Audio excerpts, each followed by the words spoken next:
Next we got Bombs in the Ville / Hit the Gas. Cool. It's cool. Next we got Lonely at the Top. It's cool. Not a big outro guy either. I don't really think that people are able to do good intros or good outros these days. To me, just an album. They're cool. Let's see, 39 intro again. It's an intro. It's cool. The fall off is inevitable. The fall off is inevitable. In this sequence, I enjoyed it.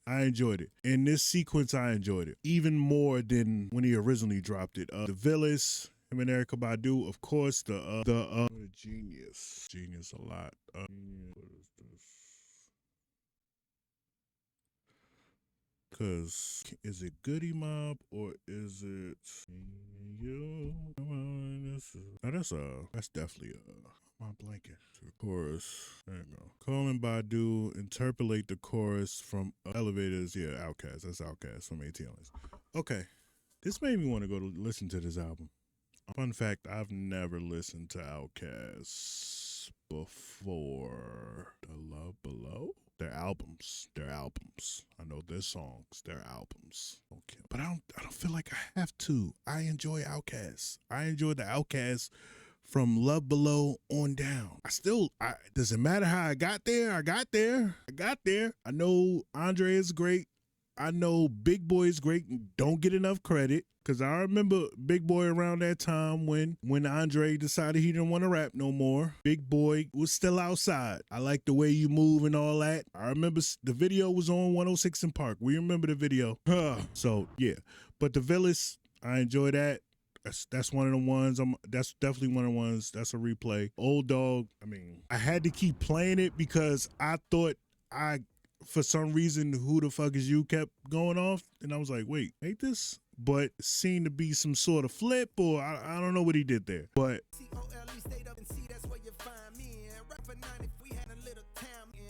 yeah. That's one of the ones. Old Dog, one of the ones. That's one of the ones. Life Sentence. Yeah. That's a song for me as a married man in 2026. I appreciate the fact that my favorite artist cares about making a song about being married and what has been through with being with this person and continue to be with this person and what it takes to continue to be with this person in 2026. I appreciate that song. That's one thing that to me which make this album so amazing. The fact that J. Cole is always able to connect to the people who are listening to his music. He's always able to have an experience and talk about an experience that the people that are listening to his music are experiencing. Unlike a lot of the things we hear today, where it's all experiences that we aren't going to experience. Like us everyday people, 9-to-5ers, aren't going to experience going to Tulum on a Tuesday and in a strip club on a Sunday in Vegas or in Miami. Like, we are regular people with regular jobs with regular money, and a man rapping about being married in 2026. It just shows the growth of hip hop. And again, I'm not saying like he's the first one to talk about being married. Like one of my favorite albums from Jay-Z is 444 because of that, and him speaking about, after being the big pimping guy, and talking about messing up with Beyonce and, trying to get her back and understand that whole struggle. Like, I appreciate regular everyday people rap, even though these are celebrities that live totally different lives than we do. To him to be a 41-year-old millionaire, to still be able to bring us content that his everyday regular fan experiencing life can relate to, and that's what I've always appreciated about Cole, and I appreciate that song for that matter. What we got next? Only You. Again, another one where he's talking about appreciating the love for his wife. Love it. Man Up Above. Oh man, just hearing that Marvin Sapp sample, like, I was like, okay, what are you about to do with this? And for some reason, the sample worked. It don't sound like it's supposed to work, to me, but it worked. And then the bop, and so yeah, Only You, fire. Love Her Again. I mean, come on. I mean, for him to build off of Common's I Used to Love Her, fire, bro. Fire, bro. Like I got no critiques. And then talking in the end how hip hop was lying to all of us, and you know, man, yeah.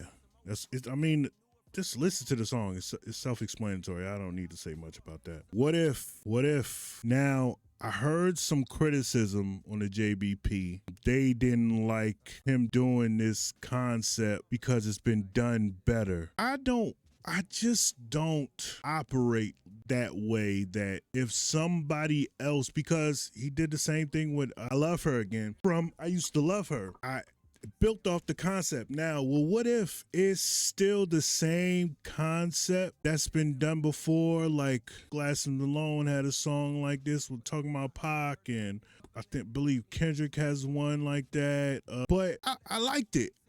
Cause to me, what he was explaining was male ego. It wasn't just, oh, this is about Big and Pop. He was talking about male ego in the way that maybe if these two stars, black men from the hood would have just tucked their pride for a second, or one of them would have apologized to one another, or just explain the way they was feeling, or why, like he said, like felt like paranoid because he got shot, and he's like the nearest person he needed to blame someone. And you know, you were living the life that I was living when I was out and I'm in jail looking stupid. So I didn't think he did it exactly the same as everyone else. That pride piece is important in enjoying this concept of a record for me. Quick stop. I like, again, another concept. Again, I was listening to the JBP, listening to their review, because that's my favorite podcast. And one of the reasons I started loving the JBP podcast were their music reviews, originally with, you know, when Roy and Mal used to be on there, and even before that when it was Roy and Marissa and Peter. I enjoyed the music reviews, and sitting down there, one of the times Joe went viral was talking about views, and the whole fan base was just like, Joe, no, bro. But listening to Quick Stop, and they talked about how, well, he's talking about going in a gas station, and to me, no. What I got from the song was he's talking about the fact that I'm going here and I'm trying to not get seen because I'm J. Cole, and thinking that I'm not really supposed to be over here. Let me get up out of here. For, you know, the guy that walked up was trying to sell him weed, and he was, it almost sounded like he was surprised to hear that the guy that's selling weed would be able to express the fact that, man, your song saved my life, bro. Like, I lost somebody and it got me through it. And that's what I got from this record. The fact that he was talking about, yes, it's never going to be the same going back to my hometown, but also, man, I've touched a lot of people's hearts. I've helped a lot of people doing what I do. And to me, that's where this album started to become full circle, and realize this is my purpose, to do this, to touch the people that I'm supposed to connect with. And the whole world is DeVille. It's cool. It's cool. It's cool. It's cool. Ocean Way bonus. Like it. I like it. I like it. So for me, honestly, again, I was very nervous with knowing that he was going to put out a double album. But for me, I enjoy a good 90% of this album. And to me, that's a really good album, considering my short attention span and just the way things we get tired of things so fast. I was very nervous, but I enjoyed a good 90% of this album, which I guess I like the songs on the first half more, meaning I like 2-6, Poor Thing, Who the Fuck Is You. There's other songs on this side I like, but those are the songs that to me are going to get a lot of the replay value, like on the upper top 5 replay value for me. But I like more songs in the second half. Like I basically like everything but the intro and the last 2 songs on the second half. So that's why I stand. This is a fire Cole album. I hope he's not retiring. I don't think he's retiring. Rappers say that. But there's something about Cole that I am afraid that he might actually do. He might actually do it. But that's all I got. J. Cole, The Fall Off.